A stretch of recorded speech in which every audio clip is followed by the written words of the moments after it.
Welcome to this lecture. Today we are going to deal with these topics little quickly but in detailed approach. My name is Gunjan Subedi and as always I'll be guiding you in this topic with practical explanation and examples when necessary. Before starting, let me kindly remind you to subscribe to my Lean University, which is my initiative to deliver free and quality professional education to your screen.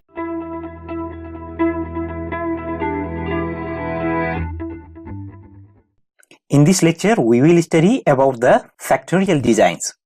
You might have already known from the resource ebook that I have provided in section 1 about various terms like factorial design and full factorial design or half factorial design, etc. Just for the revision, factorial designs are those designs which are used to find effect of different factors on the response. To work with the factorial design, you have to go to the Stat, click the Design of Experiment or DOE, and then go to the Factorial Design. We then click the Create Factorial Design. Here in this window, Create Factorial Design, we see different types of design. The first type of design is a two-level factorial design, which are the default generators, where you know only two levels, that is highest of some factor and lowest of some factor. You go with the two-level factorial design. Note that with this option you can work with 2 to 15 factors. However, if you have many factors and you are not sure which factors to look for while designing the experiment so that they affect the response most, I suggest you to check the Plackett-Berman design. The advantage of Plackett-Berman design is it is kind of screening design where you first screen which factors are more affecting the response. With the Plackett-Berman design, you can go from 2 to 47 factors, but with the two-level factorial design, 2 to 15 factors. In most of the cases, we do not have experiment in which response depends on more than 15 factors. I'll talk about only important and popular types of design in this set. Next, we have two-level split plot design. The two-level split plot design consists of 2 to 7 factors.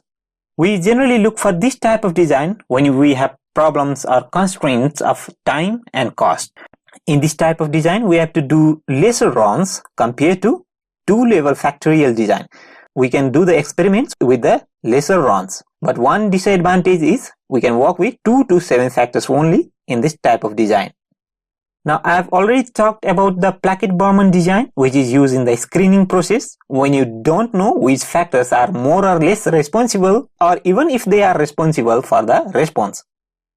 You can take a large range of factors with the Plackett-Berman design. The next is the general full factorial design. This type of factorial design is also popular. We can work with 2 to 15 factors in general full factorial design. One another advantage of general full factorial design is we can take any number of levels with the general full factorial design. Here in the above cases, we had the opportunity to take only two-level factors. That means highest or lowest of any factor. For example, if your factors are temperature and pressure affecting the hardness of certain plastic, then two-level factorial means you can take the two levels of the temperature, low temperature and high temperature, and two levels of the pressure, lower pressure and the higher level of pressure. For the sake of easy understanding, I will stick to the two-level factorial design, default generators, 2 to 15 factors design, and this is also one of the very popular design in Minitab, design of experiments. Suppose our case is we want to find out the effect of temperature and pressure on the hardness of a plastic. We are molding a plastic and we want to find out what would be the effect of temperature and pressure on the hardness. We have two factors, temperature and pressure. So we should select 2 here. Next, you click the design. Here only one option is available, full factorial design. For the terms center points per block and replicates and blocks, etc., I suggest you to go through the resource ebook that I provided you and the first section about different terms used in the design of experiments. Just for the revision, number of center points per block means if you have two levels. For example, if you set the temperature between say 200 to 300 degrees centigrade, and if you include the one center point, that means one another level is also added in the design. That means one level between 200 and 300 degrees centigrade or 250 is also included in the design. For now, I will stick with the 0 here. Next, the number of replicates for corner points. Here, I have only 4 runs with the full factorial design. That means I have to conduct 4 number of experiments. Suppose I want to repeat the experiment with the same level of factors 2 times. In that case, I can select the 2 and I can click the OK button. Next, you have to click the factors. Here you should specify the different factors that affect the response. For example, I can write here temperature and pressure. Now, these are the numeric type of design. That means we write the numeric terms or coded terms here. Now, -1 and 1 means the lower level of temperature and the higher level of the temperature, lower level of the pressure and higher level of the pressure. These are called the coded units. I can also change the value of temperature and pressure as well. For example, here I would like to mention my lower value of the temperature as 200 degrees centigrade and upper value of temperature as 300 degrees centigrade. The lower value of the pressure, suppose, is 80 atmospheric pressure and the upper value of the pressure is, suppose, is 120. After I set the low and high level of the factors, I can click the OK. Note that this is the 2 to the power 2 design. Now what does that mean? That means I have 2 factors operating on the 2 level, lower and higher. So this is the 2 to the power 2 factorial design. Next, I click the OK button. Here, Minitab automatically generates the experimental conditions for me. For example, it says that I should mold the plastic in a temperature of 200 and pressure of 80 and then measure the response. Suppose our response is the hardness. So first of all, we do one experiment where we keep the temperature of molding of plastic at 200, pressure at 80 and we measure the hardness. Second time, we took 300 degree as temperature and 80 as a pressure and then we measure the hardness. Similarly, we repeat this experiment for 8 times. Do you remember one thing? I had taken the number of replicates around the corner points as 2. That means I replicate each experiment for 2 times.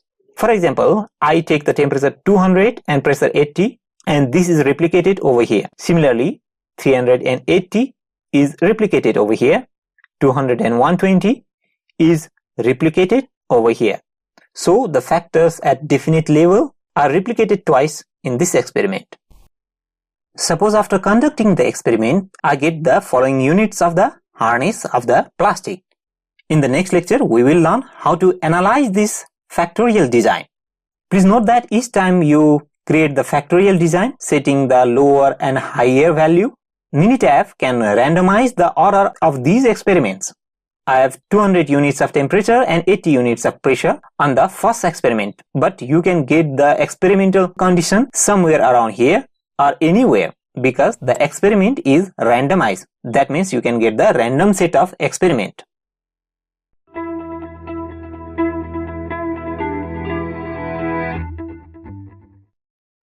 In this lecture, we will study about analyzing this factorial design. Analysis of the factorial design helps us to identify the effect of the different factors over the response. Here, the factors are temperature and pressure, and we want to study the effect of temperature and pressure over its response, the hardness of the plastic, with the help of analyze factorial design. To do that, we have to go to the stat, click the DOE, and under the factorial, we have to click the analyze factorial design. Here, the response, as we know, is hardness. We click on the hardness. We go to the terms tab and make sure that in the selected terms, we have temperature, pressure, and the interaction of AB. That means interaction of the temperature and pressure. We automatically have all these terms selected over here. So we directly click the OK button. Then we go to the graphs option. Under the graphs option, make sure that you click the Pareto under the effects plot, because later I will tell you how to analyze the effect of different factors on the result with the help of Pareto chart.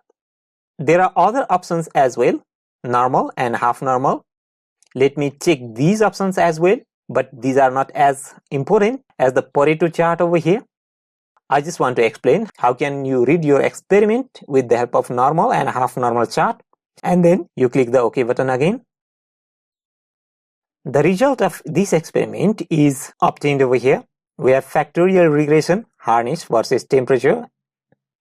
Here we see that the p-value for the temperature is 0.004 and for the pressure it is 0.002. Now what does that mean? That means that these p-value are lesser than the alpha value of 0.05. When the p-value are lesser than the alpha, we accept the alternative hypothesis. Alternative hypothesis suggests that there is an effect of the factors on the response, and null hypothesis always suggests that there is no effect of the factors temperature and pressure on the response. So as the p-value for both the temperature and pressure are lesser than 0.05, which is the alpha value, we know that temperature and pressure are responsible for the effect harness. But here the interaction of temperature and pressure doesn't have the significant effect on the response harness because it is far greater than 0.05 alpha value. Here we also see the VIF. Normally the VIF should be always be lesser than 10. The ideal is it should be lesser than 5. Here we have a VIF 1, but this term is not important. The important one is the p-value. So from the p-value here, we observe that hardness of the plastic is affected by the temperature and pressure. If you scroll down, you can see the regression equation in uncoded units. So what is uncoded unit? Uncoded units means we have actually entered the value of temperature and the pressure. Coded unit means -1 and +1. We replace the -1 or the lower value and +1 or the upper value with the actual ranges of the temperature and pressure. So we see here regression equation in the uncoded unit. You can also see the model summary here. We have S value, R square adjusted and R square predicted. The S value is generally important to describe the regression model when there is no coefficient. Here we already have the coefficient terms, so we will not give that much importance to the S value here. The R square suggests how much variance can this model predict accurately. The R square term ranges from 1 to 100. More the value of R square, the more we can say with confidence that this model accounts for the variance. The R square adjusted and R square predicted are generally more important when we add other terms that can affect the response in future. The R square predicted value helps you with what certainty we can predict the future variance with this model. For the design of experiment, we are interested only in the p-value and not on the model summary or the regression equation. So for now, let's stick to the p-value only. Now here you see the normal plot of the standardized effect. The normal plot of standardized effect says that both A and B are significant for the hardness of the plastic. Here the colors are also different. For the significant factors, the color is red, and for the insignificant factors, the color is blue. The same thing can be explained with the half normal plot of the standardized effect. The most important one in analyzing the standardized effect is the Pareto chart. Here we see that both the factors A and B of the temperature and pressure has effect on the hardness because both of these crosses the red demarcation line of 2.776. If the individual factors crosses this red demarcation line, then we can say that these factors are responsible for the effect, or they have an effect on the response. So both temperature and pressure has effect on the response hardness. But the interaction between the temperature and pressure, AV is the interaction, has no significant effect on the hardness. So the summary is, while analyzing the factorial design, the most important parameter to look for is the p-value.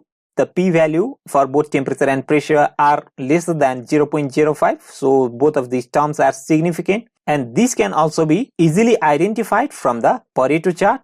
Those factors which covers the red demarcation line are responsible for the significant effect on the response. So factors A and B are responsible for the significant effect on the response of the hardness. It seems that the factor B or the pressure is more significant than the factor A or the temperature. Before ending this lecture, let me remind you to join my Lean University's premium membership and enjoy a total free access for limited time inside my Lean University's online library and get tons of free courses, free books, and lecture topics on project management, Lean and Six Sigma, operations and supply chain, productive and preventive maintenance, quality maintenance, data science, industry and sales management, Agile and Scrum, Kaizen or continuous improvement, and much more totally free. No strings attached. As we have limited seats, only the early subscribers will be given open access inside the premium membership, and remember, it's totally free. Please subscribe and share the video if you share the common belief that professional education should be accessible to all.